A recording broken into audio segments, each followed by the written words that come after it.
In 1955, an unmarried, pregnant University of Wisconsin graduate student left her home, traveled to San Francisco, went to this doctor who took in pregnant women. He delivered their babies and helped them arrange to adopt that child out.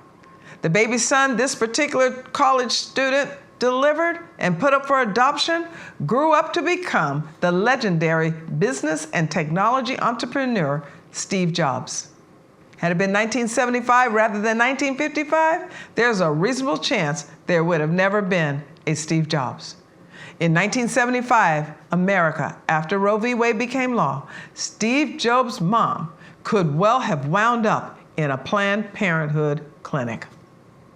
Looking around at the impact of laptop computers, iPhones, social media, and remote work, it's hard to imagine what our lives would be like today had there not been that one genius born. But the preciousness of every human life depends not on whether that life is a potential Steve Jobs. Each person brings their own unique and invaluable gifts to the world.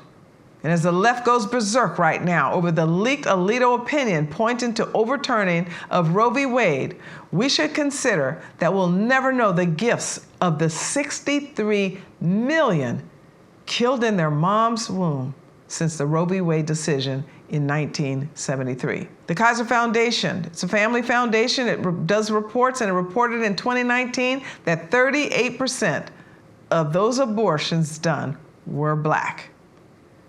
Using this figure, 24 million Blacks, roughly half the current Black population in America, was removed by abortion since 1973.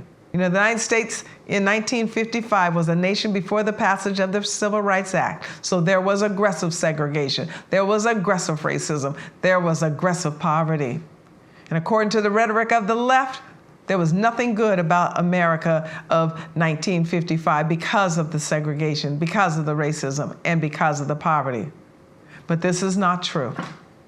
The state of faith and marriage and childbearing was far healthier then than it is today among whites and among Blacks.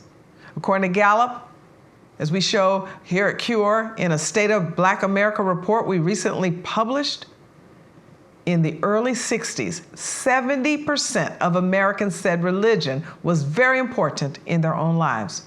By the late 70s, this was down to 52%. And going back to 55, the national fertility rate, the average number of children birthed by women of childbearing age, was 3.42.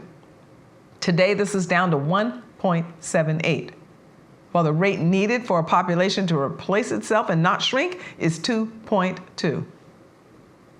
In 1960, 9% of Black adults and 8% of white adults had never been married. By 2012, this had increased to 36% among Blacks and 16% among whites. In 1960, less than 5% of white babies were born to unmarried mothers. By 2010, this was up to 29%. And among Blacks, in 1960, a little over 20% of babies were born to unmarried mothers. But today, by 2010, that was up to 72%. The secularization of our country in the 1960s did not produce more freedom. It produced more dependence on government. And Blacks in this regard have been hurt the most. In 1950, the federal government took 15.3% of our national economy. By 2020, this was up to 32%.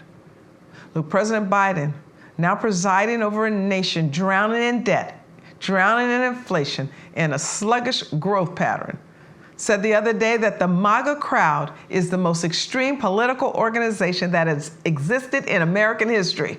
If objecting to an aging America without married fathers and mothers, without children, makes you a member of the MAGA crowd, then I think President Biden will have a great awakening come November 2022, that MAGA is not an extreme political organization, but it is a nationwide movement of freedom lovers, and that rooted in the American ideal of freedom is sanctity of life and family.